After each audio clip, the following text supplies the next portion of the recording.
Sir చెప్పలేను sir. అయ్యో అంత సిగ్గుపడతావేనమ్మా, మీ వయసే కదా అడిగినాను. ఒక 20-26 వేస్తుంది సార్. రాసుకోవడం కదమ్మా, మీ ఏజ్ అయితే చెప్పండి, ఎందుకు అంత సిగ్గుపడతాను? అది ఏజ్ 26 సార్. ఏంటమ్మా 26 అని చెప్పుకున్నాక అంత సిగ్గుపడతాను? మరి ఉన్నా నువ్వు. సరే మందులు రాసిస్తాను, కాకపోతే ఈ మందులు చాలా పవర్ఫుల్, ముసలి వాళ్ళు అయితే తట్టుకోలేరు. అంత పవర్ఫుల్లా? అయితే 35 వేసుకొని ఈ డోస్ తగ్గించండి సార్. 35 26 అని చెప్తే సర్లే, ఇప్పుడు డోస్ తగ్గిస్తాను, కానీ ఈ డోస్ కూడా 40 ఏళ్ళ లోపల తట్టుకుంటారు, వయసు అయిపోయిన తట్టుకోలేరు. ఇప్పుడన్నా కరెక్ట్ 35 కదా నీకు. ఎందుకు సార్ అంత పవర్ఫుల్ మందులు?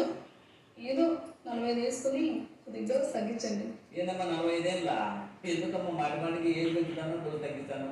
కరెక్ట్ ఏజ్ చెప్పు, ఇప్పుడైనా కరెక్ట్ డోస్ మందులు రాదు కదా సార్. లాస్ట్ అండ్ ఫైనల్ 50 రాసుకోండి, ఇంకా అంతకంటే పెంచలేదు. రాసిస్తే రాసేయండి, మందులు లేకపోతే లేదు.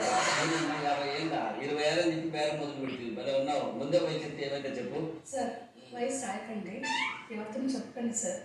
సర్లేమ్మా, చిదంబరం రాశారైతే సర్లే, మందులు వాడుకోండి. ఈ బ్యూటీ పార్లర్లు వచ్చిన తర్వాత ఆడవాళ్ళపై సంచలన విషయం కూడా కష్టమైంది.